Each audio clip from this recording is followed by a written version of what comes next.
Olá, estudante do Vai Cair do Enem. Estamos aqui hoje para abordar um tema que é sempre recorrente em provas, tá certo? Principalmente em provas do Enem, que é em relação às arboviroses. A gente sabe que arboviroses são doenças das quais você tem um artrópode no meio do ciclo. E dentro dessas doenças de arbovirose, principalmente agora que vai acabar esse período de chuva, a tendência é aumentar muito os casos de chikungunya, dengue, tá certo? Zika, e novamente falar um pouco sobre febre amarela. Porque a febre amarela, tá certo? Vai e volta, ela tá aparecendo casos que você tem, tá certo? Recorrente no Brasil. Existem dois ciclos de transmissão das arboviroses. Existem aquelas arboviroses que passam diretamente, tá certo? Do artrópode, que é o mosquito, para o homem, tá certo? Existe também esse ciclo. E existe um outro ciclo de arbovirose, onde você tem a presença de um outro hospedeiro, no caso da febre amarela, que seria o macaco. Esse macaco passa a ser apenas o quê? Um reservatório natural do vírus, e a partir do momento que o mosquito pica esse macaco, ele vai levar, tá certo, essa doença para frente. Lembrando sempre, existem duas febres amarelas. Existe a febre amarela urbana, que não existe no Brasil desde 1955, o perigo é esse. Essa febre amarela urbana, ela tem um ciclo direto de mosquito-homem. Existe a febre amarela silvestre, essa sim é que está acontecendo atualmente no Brasil, onde tem a participação do macaco. É muito importante que você grave as duas formas de transmissão da febre amarela. A febre amarela urbana, que a gente não está tendo no Brasil atualmente, é onde tem a participação direta do mosquito Aedes e não tem um hospedeiro, no caso aí o macaco. Já a febre amarela silvestre, essa sim, o mosquito é o Haemococcus e essa febre amarela silvestre tem no ciclo a presença de um mamífero, no caso seria o macaco, que pode ser o macaco, pode ser o saguim, pode ser o macaco prego, dependendo da região do Brasil que ela está se localizando. A febre amarela silvestre é sempre grande preocupação do Brasil. Atualmente aqui em Pernambuco tem uma cidade chamada Camaragibe, onde apareceram misteriosamente 14 saguins mortos sem que tenha uma explicação. Suspeita-se, poderia ser envenenamento, poderia ser herpes, e também a suspeita de febre amarela. Tanto é que a Secretaria de Saúde promoveu essa semana uma vacinação nessa área para que você comece a controlar esse ciclo. Pernambuco, nos próximos 2 meses, passa a ser obrigatório a vacinação para a febre amarela. A gente está entrando no ciclo de vacinação justamente pela suspeita de alguns casos. Essa suspeita do ciclo aqui em Pernambuco, nessa cidade chamada Camaragibe, se caracteriza pela febre amarela silvestre, onde o macaco, no caso aí o saguim, ele tem um vírus, o mosquito pica, tá certo, esse macaco, aí o mosquito Haemococcus passa a ser o quê? O hospedeiro do vírus, e ao picar o indivíduo sadio, ele transmite essa febre amarela. É importante ressaltar que o macaco em si, ele é mais vítima, tá certo? Uma vítima como a gente, porque o macaco nada mais é apenas do que um hospedeiro do vírus. E é fundamental que não se mate o macaco, não se agrida o macaco, porque o macaco passa a ser o quê? Um marcador. No momento que aparece, tá certo? O macaco morto, vai para a análise do seu sangue para ver se ele carrega ou não o vírus. Carregando o vírus, você passa a ter o quê? Condições de fazer a vacinação naquela população e controlar essa passagem do vírus estar se localizando naquele ambiente.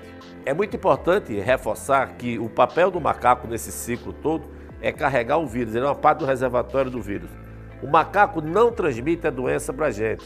A doença só é transmitida pela picada do mosquito Haemococcus, no caso da febre amarela silvestre. É esse que é o perigo. O macaco é apenas um marcador. É um hospedeiro, fica dentro dele, o mosquito ao picar o macaco passa esse vírus para a gente. A patogenicidade, tá certo, do vírus da febre amarela, que é somente um sorotipo, não existem vários tipos de vírus, só existe um, é que ele inicialmente ele vai atacar, tá certo, as células do fígado, uma célula de defesa que você tem chamada célula de Kupffer, e a partir daí, esse vírus, tá certo, começa a parasitar outras células e no caso mais acentuado de proliferação do organismo, ele vai chegar a atingir, tá certo, o processo de coagulação sanguínea, provocando hemorragias. Existem alguns sinais clínicos que são referências para que você tenha noção que você está tendo alguma coisa relacionada à febre amarela.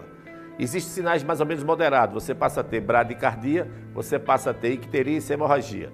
As formas mais graves evoluem para um quadro bem sério, onde você passa a ter hemorragia bem acentuada, você passa a ter diminuição da pressão arterial e você vai ter o quê? Diminuição da urina. O rim para de funcionar e, como consequência, você vai ter uma disfunção renal grave, uma insuficiência renal grave, necessitando de socorro rápido.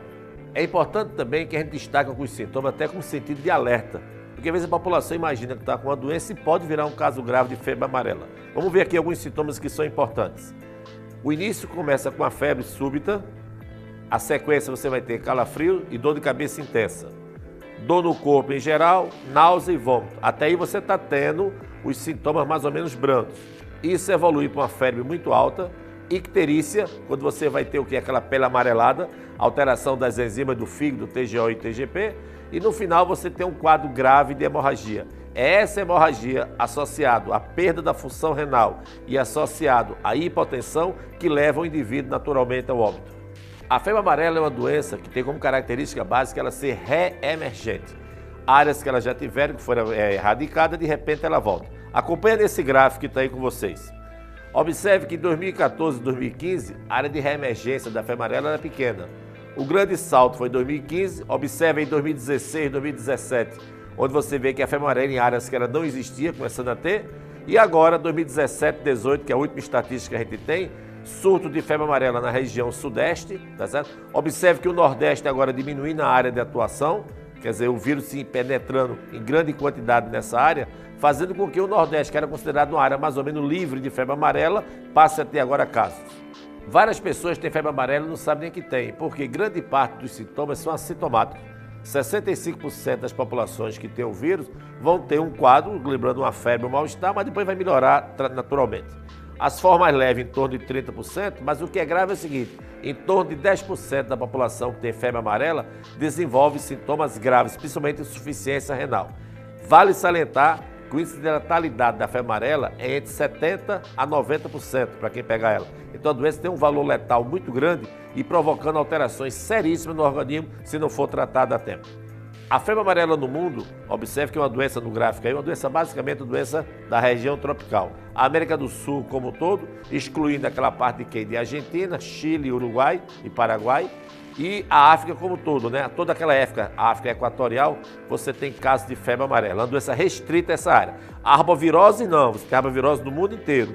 Mas a febre amarela, essa arbovirose específica, ela fica restrita a essa área que você tem da região equatorial do Brasil e a região equatorial da África. Atualmente no Brasil, tá certo? O mapa de proliferação do vírus tem alterado muito de ano a ano. Atualmente você sempre teve área de risco, a região amazônica, era a área endêmica. Essa região amazônica, né, vários estados da Amazônia, para você visitar, era obrigatório você ter a vacinação de febre amarela.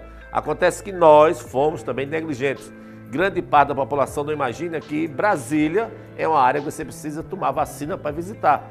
Que Brasília está dentro de uma área endêmica da febre amarela.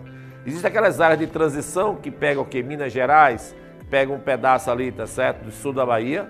Existe uma área, tá certo? Chamada de risco potencial hoje em dia, onde você tem Espírito Santo e Rio de Janeiro. E uma coisa que é interessante, tá certo? Existe uma área índene. O que é área índene? Índene é aquela área que não tinha surto de febre amarela. Caracterizava basicamente o Nordeste, até chegar, tá certo? O norte da Bahia. Essa área índene, inclusive agora Pernambuco, vai ser obrigatório vacinação, tá certo? É o plano de vacinação do governo do estado, a Secretaria de Saúde do estado começou a fazer isso.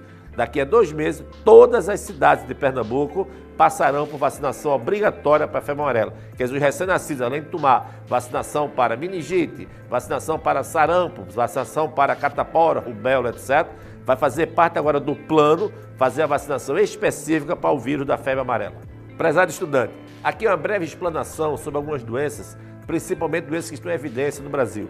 Você que acompanha o Vai Cair no Enem vai perceber que nós vamos dar muita ênfase esse ano nessas doenças, nessas alterações. Precisamos falar um pouco sobre sarampo, a nossa próxima conversa vai ser sobre sarampo. Nós precisamos nos vacinar contra sarampo e, acima de tudo, fazer que com essas aulas você consiga o seu objetivo, que é você garantir a sua aprovação no concurso que você está fazendo.